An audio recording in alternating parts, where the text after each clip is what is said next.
Welcome to our channel. We hope you enjoy our narrated stories. The sky is looking ugly, Trav. I glance upward, my attention on driving momentarily forgotten.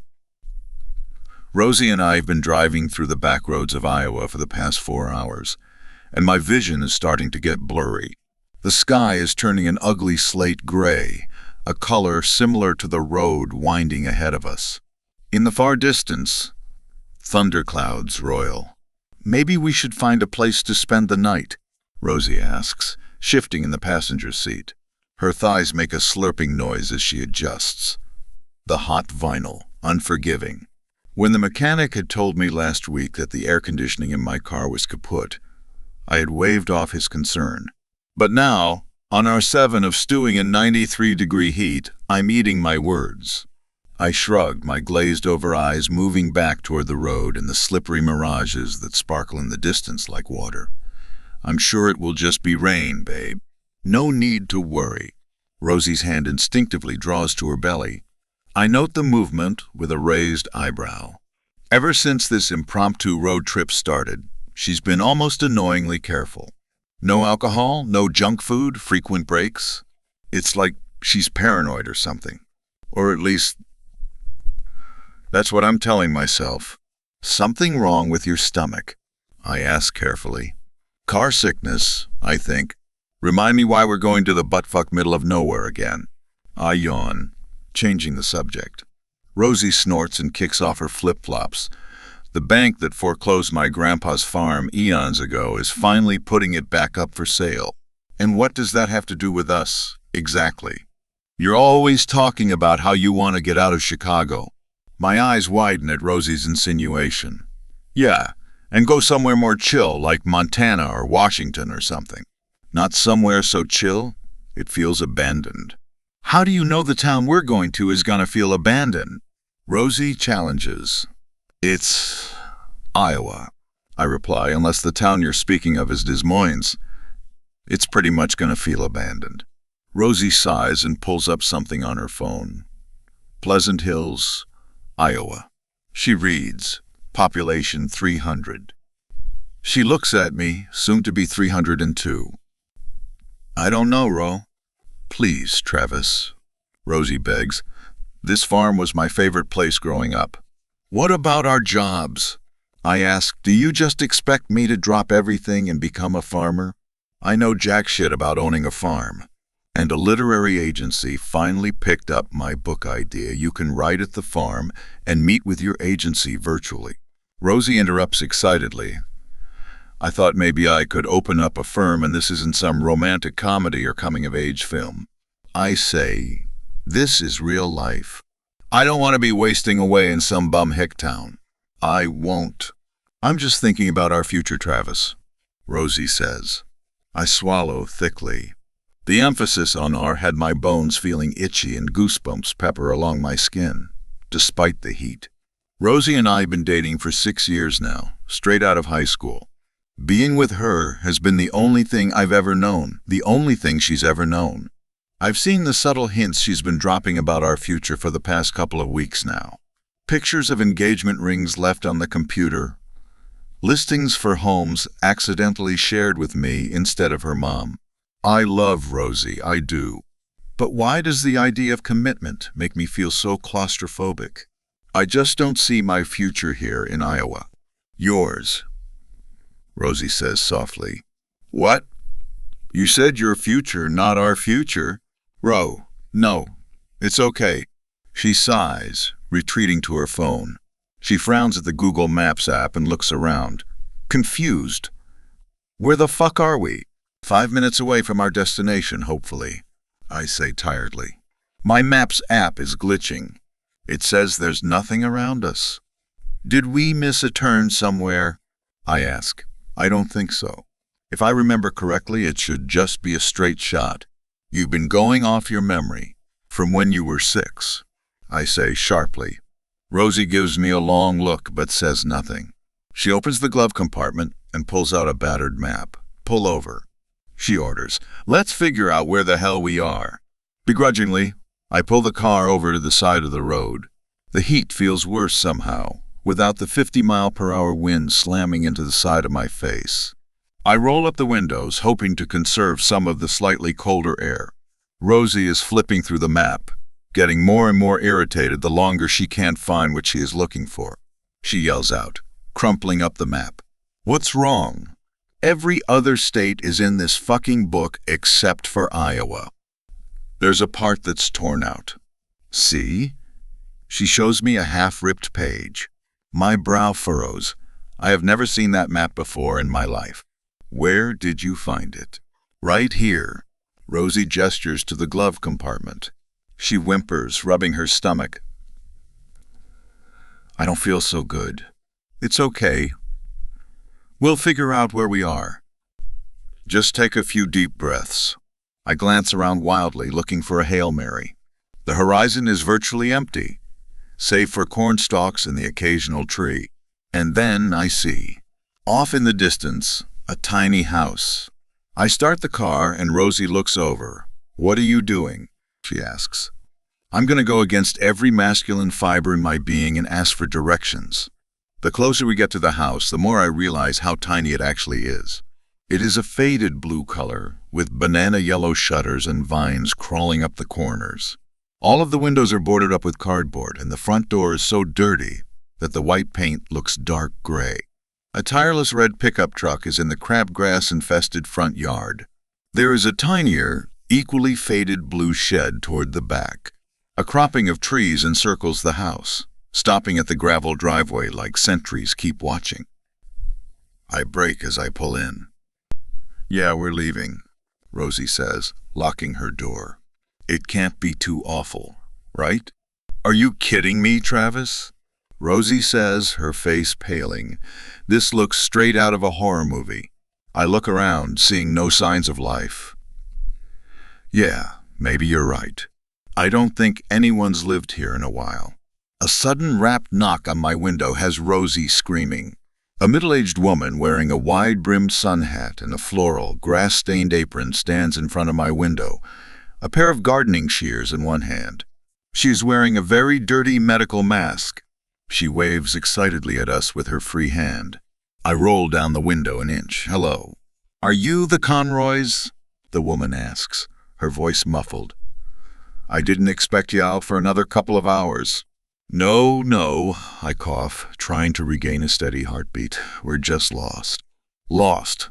The woman laughs robotically and I flinch. "No one gets lost around here." "Where are y'all headed?"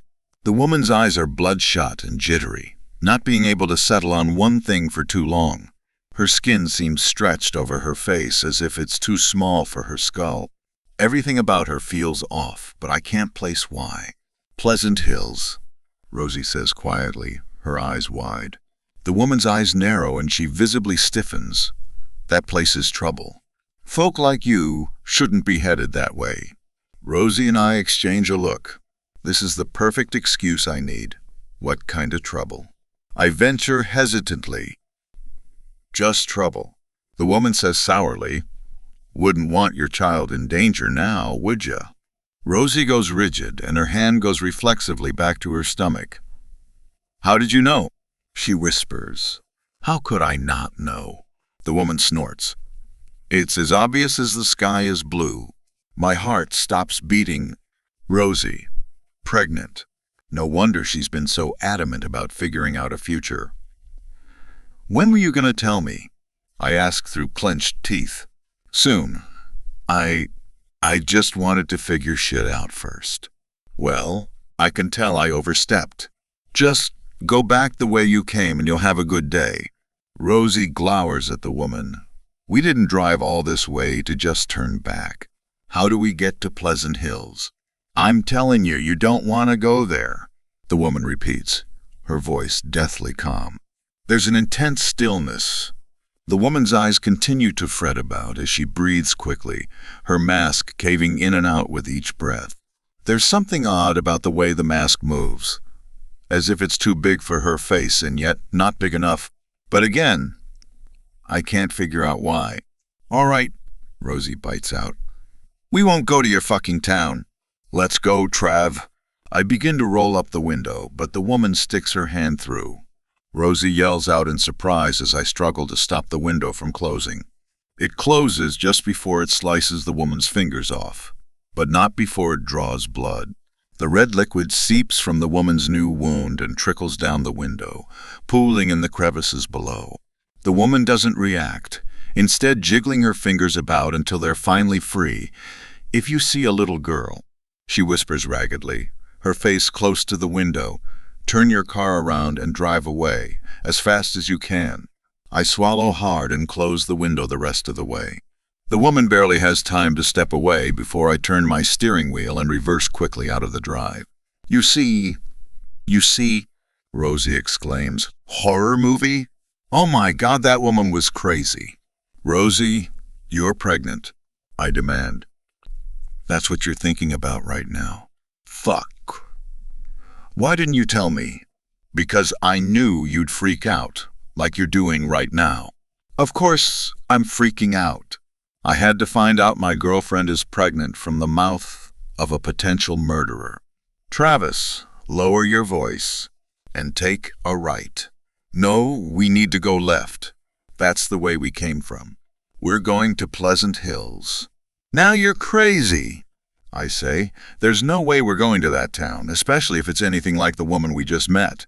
She didn't know what she was talking about. Rosie exclaims, "I grew up in Pleasant Hills, Trev. And, normal." "Well," I trail off. Rosie shoots me another scalding look. "Normal-ish," she concedes, but still. "It's just a bum-hick town, like you said. Even if we don't buy my grandfather's farm, it's important that I look at it at least one time. Please." I sigh, still shaken up and trying not to look at the blood on my window, and nod slowly. Rosie smiles widely as I make a U-turn. The state of the town did nothing to quell my fears as we drove slowly through Main Street. The road, flanked on both sides by mom-and-pop shops, antique stores, and cafes, was virtually empty. Rusted and broken-down cars were parked haphazardly on the side of the road, and trash blew gently in the breeze. Various shops were boarded up and decorated with graffiti. This was a mistake. I say. Rosie slowly looks around, her face grave. "This is not the Pleasant Hills I remember. Let's just make it to that damn farm." In a daze, Rosie continues to give me directions. The town becomes more decrepit the farther we drive. My face pales as we near the town center, where a statue of an unknown yet historical figure is vandalized. A noose around its neck in red paint or blood, covering the face. "What the hell happened here?" I whisper. Rosie stares, her expression strange. Eventually, we leave the town behind and again are surrounded by countryside. But this time, the cornfields have a malignant quality to them, every slight movement making me flinch. Whereas I am filled with 1,000 volts of electrified fear, the closer we get to our destination, the more relaxed Rosie appears. Finally, we near a dirt path that cuts through the endless cornfields like a snake. "Pull into here," Rosie says, and I oblige. The farmhouse isn't as run down as I thought it would be, considering it's been abandoned for nearly 20 years. The house is bright white with cherry red shutters and a matching door. Empty, yet clean and perfectly painted flower boxes are built in front of each window. Though the grass is brown, it's cropped short. A large tree with a tire swing sits in the front yard. It's exactly as I remember it. Rosie breathes, getting out of the car. I do as well, my legs feeling like jelly from sitting for so long. "Are we meeting somewhere here?" I ask. Rosie glances at me, confused. "No. Why?" "You said the bank was putting this up for sale. I thought maybe we were meeting a realtor or something." "Oh, no, we aren't meeting anybody," Rosie says. "I didn't tell the bank we were coming." "What?" I ask. "Why not?" "Because," Rosie says, fully turning toward me. She grabs my arms excitedly. "I wanted you to fall in love with the place first. That way, if you don't like it, we wouldn't have wasted anyone's time." "I guess that makes sense," I murmur. Folding her fingers in between mine, Rosie leads me up the front stoop past the huge wraparound porch and into the house. The inside is much like the outside of the house. Shabby and forgotten but not totally destroyed. Instead of heading into the large living area with floor-to-ceiling windows to our left, or into the dark mahogany study to our right, Rosie begins to climb the stairs. "Wait," I say, and she hesitates. "Are you sure those are safe?" Rosie jumps solidly on the step she's standing on. "Yeah, I'm pretty sure they're safe." She laughs. "Come on, scaredy cat. I want to show you my old bedroom." Rosie races up the stairs 2 at a time and disappears into the second floor before I've had a chance to blink. Sighing, I follow her. The unpleasantness of the town has left a bad coating on my skin that I can't shake. And though the house isn't as awful as I expected, I can't ignore the ominous feeling crawling across my body like bugs. The second floor is one long hallway with 3 doors on either side. "Rosie!" I call out. No answer. I jiggle the doorknob closest to me, and it's locked, Rosie. This isn't funny. I yell. "Over here." She calls softly. From the farthest door on the left. I walk over and open the door. Rosie is standing in an empty room, closest to the window. Tears are streaming down her face. "I'm sorry," she whispers. Everything goes black. I wake up in blackness, so it's hard for my foggy brain to even register it's awake. The air smells damp and cold, and I realize I must be in a cellar. I start to stand up, but my wrists and ankles are duct-taped to the rickety wooden chair I'm sitting on. I struggle against the binds, but the tape holds firm. "Rosie," I yell, my voice hoarse. A single light bulb turns on and casts dim light on my surroundings. I am in a cellar.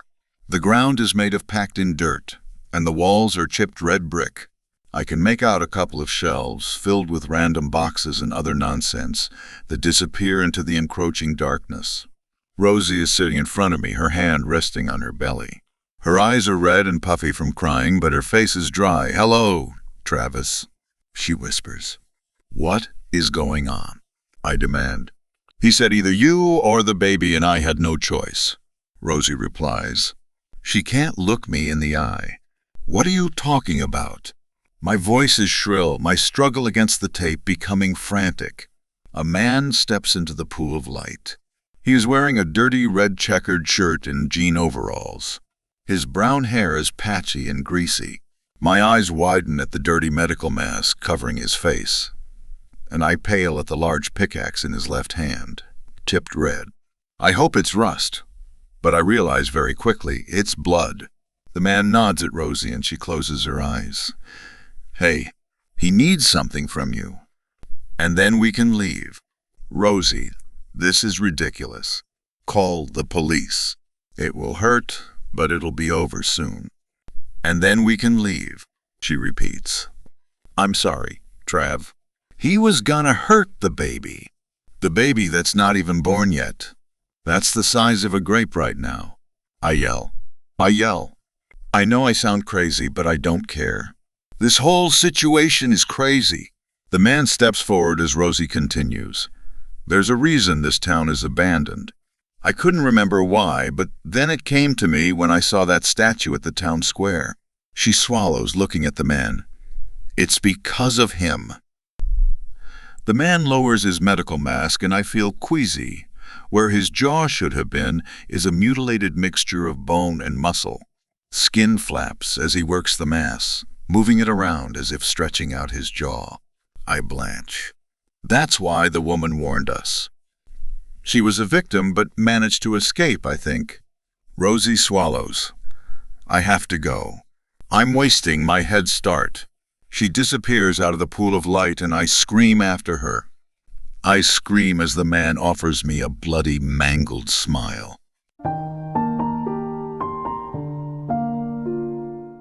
The end. Thank you very much for watching. Please don't forget to subscribe our channel for more stories.